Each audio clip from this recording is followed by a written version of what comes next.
Vitor, obrigado por ter vindo ao Bom Dia. Eu que agradeço o convite. Obrigada e bom dia. Bom dia. O senador disse aí, o executivo é a locomotiva da corrupção, agora o legislativo também são os vagões. Como é que o senhor viu o protesto? Como é que o senhor viu a resposta ontem da presidente Dilma? Essa imagem da locomotiva é uma boa imagem. Eu não sei se ela reflete exatamente a realidade, dado que a corrupção ela é não só uma velha senhora, como disse a Dilma Rousseff, quer dizer, ela está entre nós há muito tempo, como ela não está só no Executivo. A Operação Lava Jato mostra, ao indicar uma série de parlamentares acusados agora de estarem envolvidos em desvio de corrupção e outros crimes, que este problema ele ataca não só o Congresso Nacional, mas também o Executivo. E não só o Legislativo e o Executivo no plano federal, mas se a gente for olhar, possivelmente também nos estados e também no município. Não só na política, mas também na sociedade. Não só na iniciativa pública, mas também na privada. Ou seja, quando a gente olha esse problema com um olhar complexo, porque ele é um problema complexo, então nós vamos ver que a corrupção ela está disseminada por todo lugar no nosso país. Do meu ponto de vista, dizer isso não significa diminuir a culpa de ninguém ou dizer que o problema é insolúvel, mas apenas tratar um problema complexo da maneira como ele merece ser tratado. Porque quando a gente coloca a ênfase só no executivo, nós terminamos mascarando a presença desse problema em outras esferas, em outros espaços. O ministro do governo, logo no domingo, disse que quem participou da manifestação foram as pessoas que não votaram na presidente Dilma. Hoje, a Miriam Leitão, no seu artigo, disse que não é bem por aí, é só olhar um dado estatístico. Hoje, a popularidade da presidente é muito menor do que a votação que ela teve. Ou seja, não foi só quem não votou na Dilma que participou do protesto. O senhor concorda com a Miriam ou concorda com o ministro? Concordo com o ministro, mas não é uma questão de opinião concordar com ele. Ontem mesmo eu tive acesso a uma pesquisa feita por um cientista político da Universidade de São Paulo. Ele fez um survey, isso é uma pesquisa com uma amostra aleatória em São Paulo, portanto tem o seu limite, porque foi em São Paulo apenas, mas é significativa dado que a manifestação em São Paulo foi a mais numerosa do país, segundo os cálculos da PM. E esta pesquisa realizada por este cientista político mostra que dos que foram entrevistados, apenas 2% de fato votaram em Dilma Rousseff. Uma boa parte, algo em torno de 80%, votaram ou em Aécio ou em Marina. Então, de fato, os que estavam ali não eram apenas eleitores de Aécio. Eles eram também eleitores de Marina, em alguns casos, pensando aqui no primeiro turno. Sim. Mas certamente eles não eram eleitores de Dilma. A democracia, é bom lembrar, ela é um regime de confiança, não de adesão. Portanto, não é uma opção aderir ou não ao resultado. Então, se você elege alguém e esse alguém não é locomotiva, é uma boa imagem. Eu não sei se ela reflete exatamente a realidade, dado que a corrupção ela é não só uma velha senhora, como disse a Dilma Rousseff, quer dizer, ela está entre nós há muito tempo, como ela não está só no Executivo. A Operação Lava Jato mostra, ao indicar uma série de parlamentares acusados agora de estarem envolvidos em desvio de corrupção e outros crimes, que este problema ele ataca não só o Congresso Nacional, mas também o Executivo. E não só o Legislativo e o Executivo no plano federal, mas se a gente for olhar, possivelmente também nos estados e também no município. Não só na política, mas também na sociedade. Não só na iniciativa pública, mas também na privada. Ou seja, quando a gente olha esse problema com um olhar complexo, porque ele é um problema complexo, então nós vamos ver que a corrupção ela está disseminada por todo lugar no nosso país.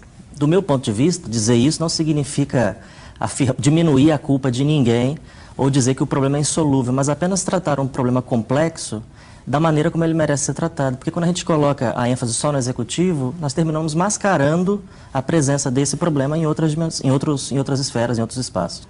O ministro do governo, logo no domingo, disse que quem participou da manifestação foram as pessoas que não votaram na presidente Dilma. Hoje, a Miriam Leitão, no seu artigo, disse que não é bem por aí, é só olhar um dado estatístico. Hoje, a popularidade da presidente é muito menor do que a votação que ela teve. Ou seja, não foi só quem não votou na Dilma que participou do protesto.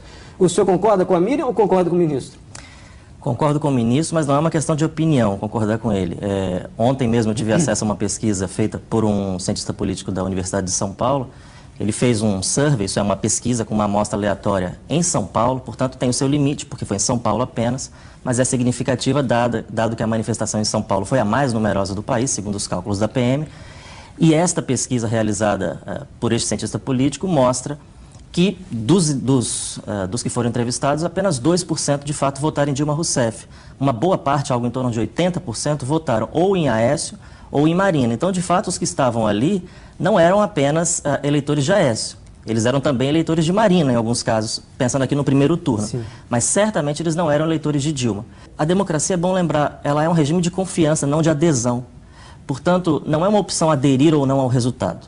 Então, se você elege alguém e esse alguém não vence, isso não pode dar vazão a alguns adesivos, como a gente vê pela cidade, dizendo que a culpa não é minha porque eu não elegi a Dilma.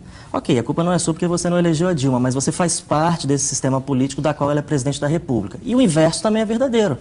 Você venceu, mas não pode deixar de governar para aqueles que não te elegeram. Isso, pelo que o senhor está dizendo, pelo seu raciocínio, não desqualifica a manifestação e o volume de pessoas que foi às ruas pelo fato de a maioria não ter votado na presidente. É uma manifestação legítima A presença dessas pessoas na rua, sim, é perfeitamente legítima e, de alguma maneira, até salutar para a democracia. E você não pode ignorar, como governo, a presença de uma parcela expressiva da população brasileira que foi às ruas. Ontem, na entrevista coletiva, a presidente disse que não estava lá num confessionário para fazer nenhum tipo de confissão e perguntado sobre algum erro do governo. Ela disse que o governo pode ter errado, mas citou só o FIES. Ela não citou a Petrobras. E a gente vê aí o escândalo que envolve a Petrobras. E essa falta de reconhecimento do governo, o fato de os dois maiores escândalos do país de corrupção, o Mensalão e agora o Petrolão, acontecerem durante o governo PT, isso, de certa forma, associa também muito menor do que a votação que ela teve. Ou seja, não foi só quem não votou na Dilma que participou do protesto. O senhor concorda com a Miriam ou concorda com o ministro? Concordo com o ministro, mas não é uma questão de opinião concordar com ele. Ontem mesmo eu tive acesso a uma pesquisa feita por um cientista político da Universidade de São Paulo. Ele fez um survey, isso é uma pesquisa com uma amostra aleatória em São Paulo, portanto tem o seu limite, porque foi em São Paulo apenas, mas é significativa dado que a manifestação em São Paulo foi a mais numerosa do país, segundo os cálculos da PM. E esta pesquisa realizada por este cientista político mostra que dos que foram entrevistados, apenas 2% de fato votaram em Dilma Rousseff. Uma boa parte, algo em torno de 80%, votaram ou em Aécio ou em Marina. Então, de fato, os que estavam ali não eram apenas eleitores de Aécio. Eles eram também eleitores de Marina, em alguns casos, pensando aqui no primeiro turno. Sim. Mas certamente eles não eram eleitores de Dilma. A democracia, é bom lembrar, ela é um regime de confiança, não de adesão. Portanto, não é uma opção aderir ou não ao resultado. Então, se você elege alguém e esse alguém não vence, isso não pode dar vazão a alguns adesivos, como a gente vê pela cidade, dizendo que a culpa não é minha porque eu não elegi a Dilma. Ok, a culpa não é sua porque você não elegeu a Dilma, mas você faz parte desse sistema político da qual ela é presidente da República. E o inverso também é verdadeiro. Você venceu, mas não pode deixar de governar para aqueles que não te elegeram. Isso, pelo que o senhor está dizendo, pelo seu raciocínio, não desqualifica a manifestação e o volume de pessoas que foi às ruas pelo fato de a maioria não ter votado na presidente. É uma manifestação legítima A presença dessas pessoas na rua, sim, é perfeitamente legítima e, de alguma maneira, até salutar para a democracia. E você não pode ignorar, como governo, a presença de uma parcela expressiva da população brasileira que foi às ruas.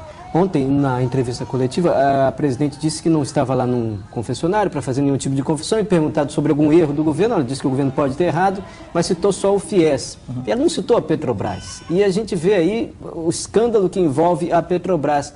E essa falta de reconhecimento do governo, o fato de os dois maiores escândalos do país de corrupção, o Mensalão e agora o Petrolão, acontecerem durante o governo PT, isso, de certa forma, associa também a imagem do partido à corrupção, porque o PT que estava no governo quando isso tudo estourou. Cabia, principalmente ao Executivo, impedir que isso acontecesse. Isso, acho que você toca em alguns pontos interessantes. Associa o caso ao partido, muito embora quando a gente vai olhar o que se passou, não necessariamente isso começou com o partido, nem se reduz exclusivamente ao período em que o PT está no governo.